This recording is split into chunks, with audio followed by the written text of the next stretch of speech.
marilah kepadaku semua yang letih lesu dan berbeban berat. Aku akan memberi kelegaan kepadamu. Pikulah kuk yang kupasang dan belajarlah kepadaku. Karena aku lemah lembut dan rendah hati, dan jiwamu akan mendapat ketenangan. Sebab kuk yang kupasang itu enak dan bebanku pun ringan. Saudara yang dikasihi Tuhan, kita tahu bahwa beberapa waktu yang lalu Ibu Tessa kakinya sempat terkilir. Lalu sahabat doa ada yang mengirimkan sebuah alat untuk bisa dipakai. Silakan pakai dulu, saya percaya ini bisa meringankan beban, yaitu tongkat ya. Bukan tongkat, bentuknya seperti jemuran ya, yang dua tangan bisa pegang sambil berjalan. Dan bebannya menjadi ringan. Saudara, saya percaya bahwa ketika barang ini diberikan untuk dipakai sampai sembuh, alat ini bukan untuk menjadi beban dipikul, saudara. Tetapi alat ini untuk menahan beban supaya kaki tidak lebih sakit, saudara. Dan puji Tuhan, benar-benar meringankan dan menolong untuk berjalan ke sana kemari. Saat ini barang itu sudah tidak perlu lagi. Ya, terima kasih dimana sudah memberikan bantuan untuk dipinjamkan alat ini. Saudara, saya jadi teringat ketika Yesus berkata di bagian ini, saudara, bahwa ada kuk, saudara, yang Tuhan berkata akan dipasangkan untuk kita. Tuhan berkata, belajarlah padaku.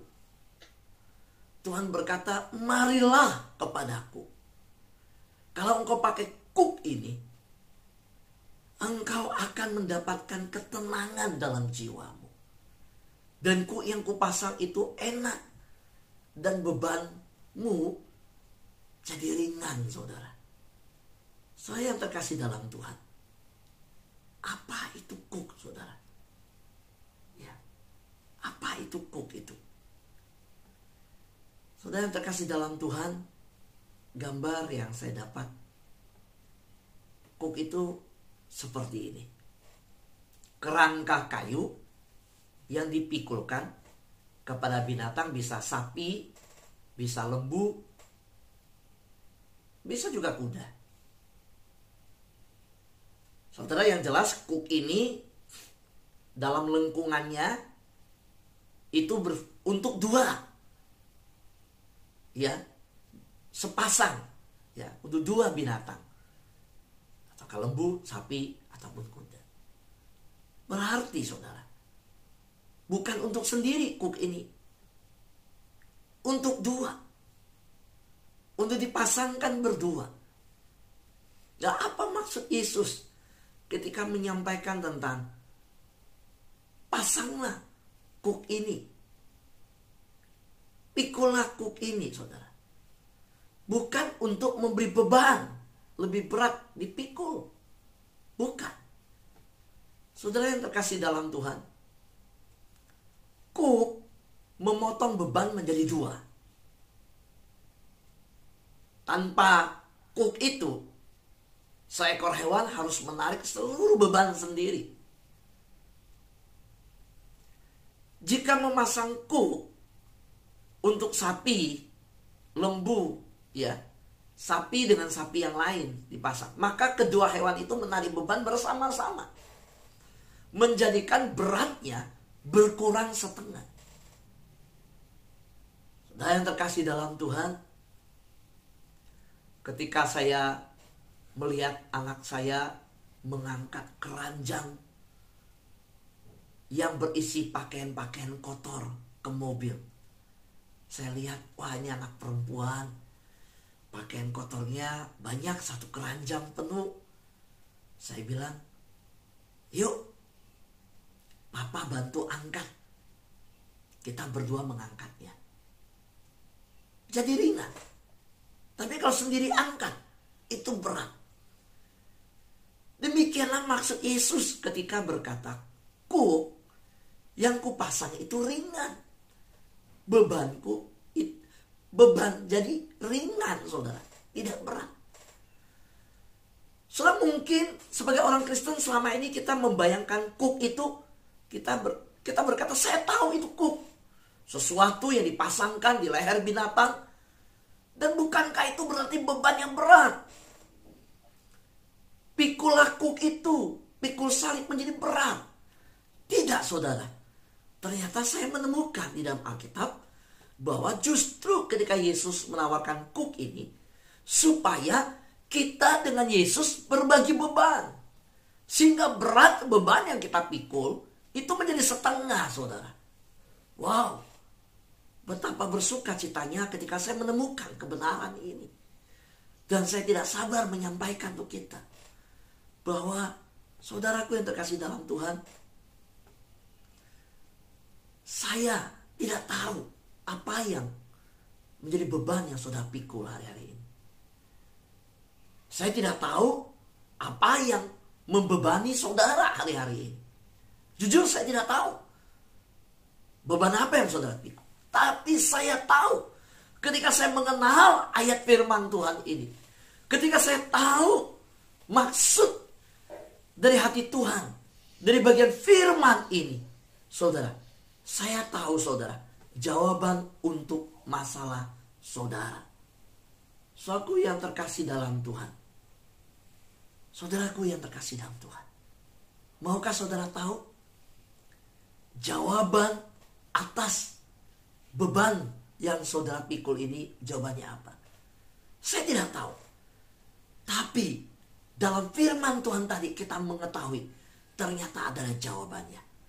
Yang berkata, Dijum, saya mau tahu. Boleh lambaikan tangan. Mau tahu, saudara? Yang di YouTube, yang mau tahu berkata, saya mau tahu. Saya mau tahu. Saudaraku yang terkasih dalam Tuhan, lihatlah apa yang dinyatakan di dalam bagian selanjutnya ini. Saudara, inilah yang ingin saya bagikan buat kita. Saudara, Yesus mengambil beban saudara dan menanggungnya bersama saudara. Oleh karena itulah Yesus berkata, mari kepadaku, datang kepadaku, belajar dariku, ambil kuk itu, pasang kuk itu. Saudara yang terkasih dalam Tuhan, apa arti kata datang? Kata belajarlah kepadaku, ambil aku yang kusediakan. Artinya mari bekerja sama dengan Tuhan. Saudara, mari pelajari bagaimana Tuhan melakukannya. Mari kurangi beban saudara, sehingga bisa maju dengan lebih ringan. Bukankah ketika Yesus mati di atas kayu salib, hari ini kita tidak perlu lagi memikul dosa itu. Dosa itu telah dipikul Kristus di atas kayu salib. Bukankah hari ini penyakit kita lah yang ditanggungnya di atas kayu salib, dan bahwa kesalahan kita lah yang ditanggungnya di atas kayu salib. Saudaraku, itu telah dipikul oleh Tuhan, sehingga jangan lagi kita pikul sendiri. Saya masih ingat ketika cerita tentang seorang petani yang memikul hasil dari ladang. Dalam perjalanan dari ladang yang dimana dia pulang memikul hasilnya, ada mobil yang lewat. Yang punya mobil berhenti dan berkata, Pak, yuk naik ke atas mobil. Mobilnya pick up, belakangnya kosong. Silakan naik. Karena sang sopir melihat betapa kasihannya bapak ini memikul beban berjalan dari pematang sawah untuk pulang ke rumah. Lalu bapak ini menerima tawaran sang sopir tersebut. Dia taruh barangnya, lalu dia lompat ke atas truk itu. Lalu truk itu melihat sang bapak udah naik, berjalan lagi ya. Tetapi betapa terkejutnya sang sopir truk ini ketika dia melihat dari kaca spion tengah, sang bapak bukan duduk dengan tenang di mobil bak, tetapi beban yang dia taruh tadi waktu dia mau naik ke mobil pick up itu, dia taruh beban, dia naik. Setelah dia naik, dia angkat lagi bebannya di bahunya. Dan dia berdiri di belakang pick up itu sambil satu tangan berpegangan pada mobil. Dia berdiri, satu tangan dia pegang kayu yang memegang beban itu. Sang bapak itu berhenti dan keluar dari mobil berkata, "Pak, duduk aja Pak, nggak usah berdiri. Dan barang itu nggak usah dipikul Pak, taruh aja Pak." Taruh aja. Kalau bapak pikul capek Pak, berat, biar di mobil aja bebannya. Nanti turun bapak baru pikul. Saudara, berapa banyak anak Tuhan yang demikian? Dari surga Tuhan telah datang menyatakan keselamatan yang ada, memberikan jalan keselamatan. Tetapi kita terus berusaha mengumpulkan amal perbuatan baik dan berpikir bahwa kita bisa masuk ke surga dengan semua perbuatan itu. Berapa banyak kita yang dengan cara-cara kita, dengan segala perbuatan kita berpikir bisa membayar dan menghapus segala dosa kita. Saudara, dosa kita telah dihapus bukan dengan segala perbuatan kita, tetapi dengan perbuatan Kristus yang dari kayu salib. Yang Tuhan undang kita adalah, mari nikmati anugerah Tuhan, masuk dalam anugerahnya, andalkan kekuatan Tuhan untuk menjalani kehidupan ini, bukan andalkan kekuatan kita. Amin saudara. Hari ini ketika Tuhan mengundang kita datang, saudara, inilah yang Tuhan sampaikan kepada kita. Marilah datang kepadaku. Ibrani pasal 4 ayat 16. Saya melihat ayat dalam Ibrani ini sejalan dan menyatakan apa yang Yesus berikan dalam Matius tadi. Marilah kepadaku yang letih sudah berbeban berat. Sebab Ibrani pasal 4 ayat 16 berkata, sebab itu marilah kita dengan penuh keberanian menghampiri tata kasih karunia, supaya kita menerima rahmat dan menemukan kasih karunia untuk mendapat pertolongan kita pada waktunya. Perhatikan kalimat di sini. Marilah kita dengan penuh keberanian. Kalau tadi Yesus berkata, marilah kepadaku. Saudara, marilah kepadaku. Dan di sini Ibrani berkata, marilah kita dengan penuh keberanian menghampiri tata kasih karunia.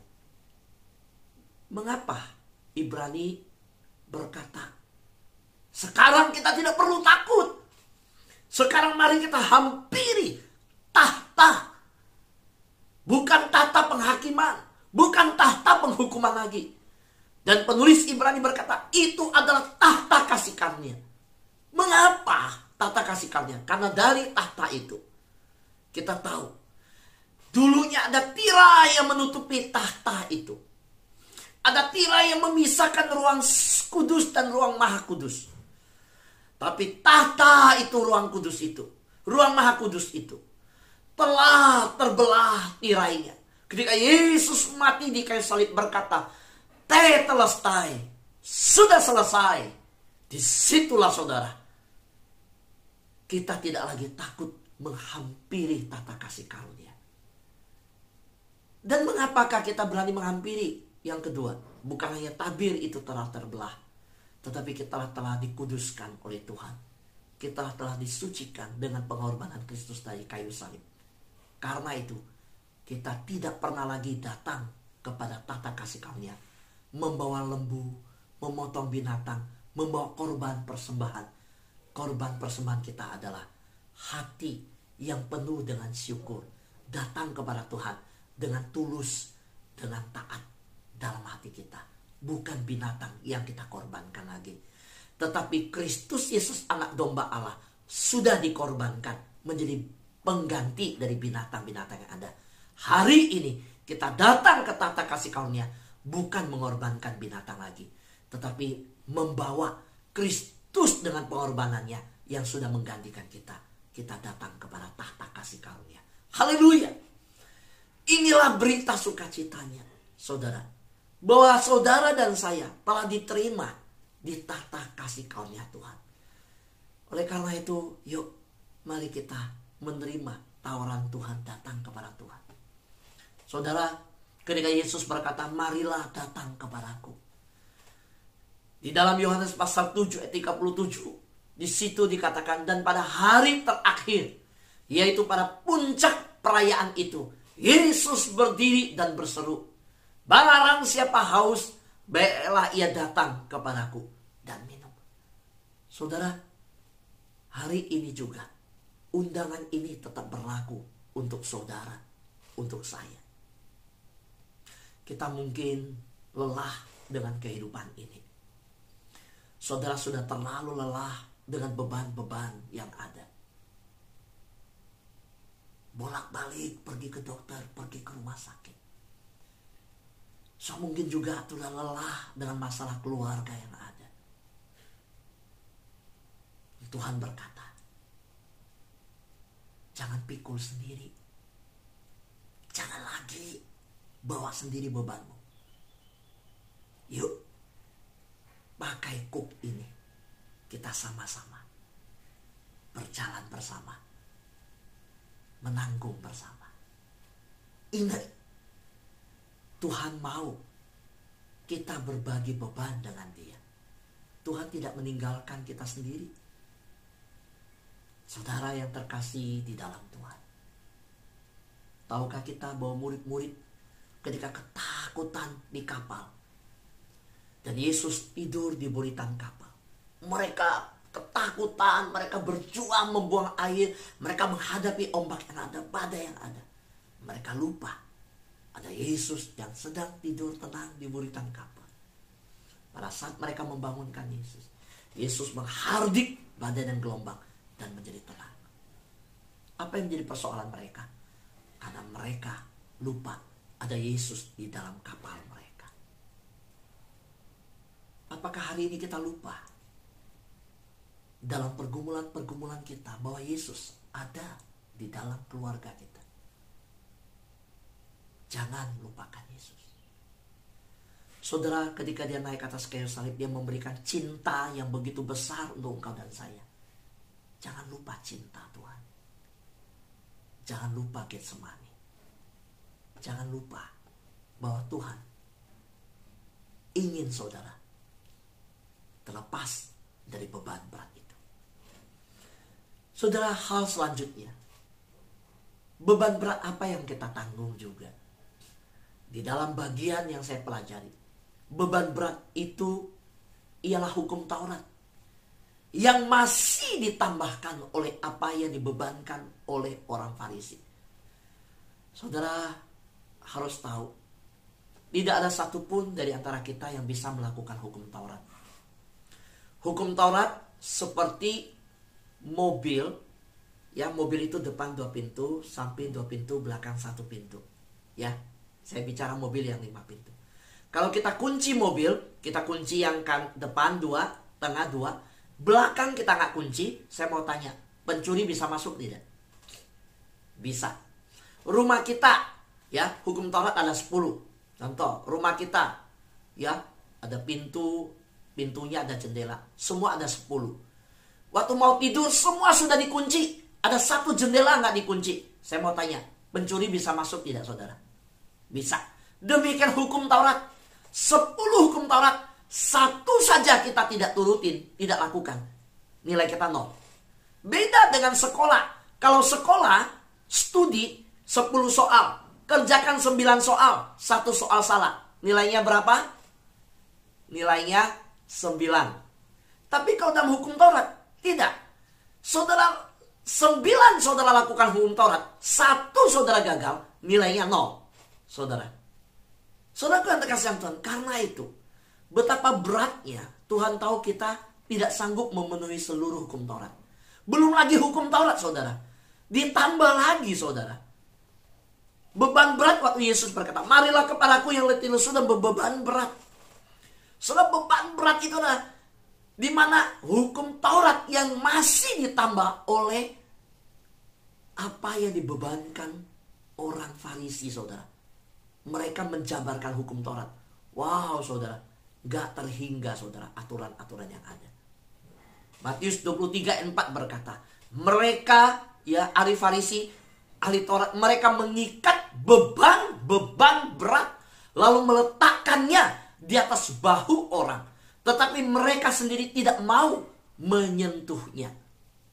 Saya yang terkasih dalam Tuhan, inilah yang menjadi beban berat yang ditanggungkan kepada kita. Tapi hari ini saya ingin mengajak kita sejenak berhenti di bagian salib yang telah menjadi jalan keluar untuk kita. Besok saya akan mengajak kita melanjutkan apa itu beban yang Yesus tawarkan diringankan. Yaitu tadi kita sudah tahu, Taurat. Nah, kita lanjut meneliti beban apa saja yang Taurat dan orang Farisi dan ahli Taurat bebankan untuk kita. Ya, nanti hari Kamis saya lanjutkan. Dan hari ini saya ingin sekali lagi mengajak kita bersama-sama. Yuk datang sama Tuhan. Ya. Ingat, kedua sapi, kedua lembu akan menjadi ringan bebannya kalau ditanggung berdua. Maukah kita menyerahkan beban kita? Dan saudara, ketika ditanggung berdua, jalannya itu seiring bersama-sama. Jangan tinggalkan Tuhan ketika berjalan. Yuk sama-sama bersama Tuhan. Berjalan bersama, saudara, lembu yang ketika dipasang kuk, itu jalannya itu bersama, seirama, tujuannya sama, saudara. Nggak berbeda arah. Hari ini, mari kita renungkan. Sudahkah kita berjalan bersama Tuhan? Sudahkah kita berjalan satu tujuan dengan Tuhan? Sudahkah kita berjalan seirama dengan Tuhan? Yuk, mari kita renungkan. Dan kita doa bersama-sama saat ini. Amin. Tuhan berkati kita.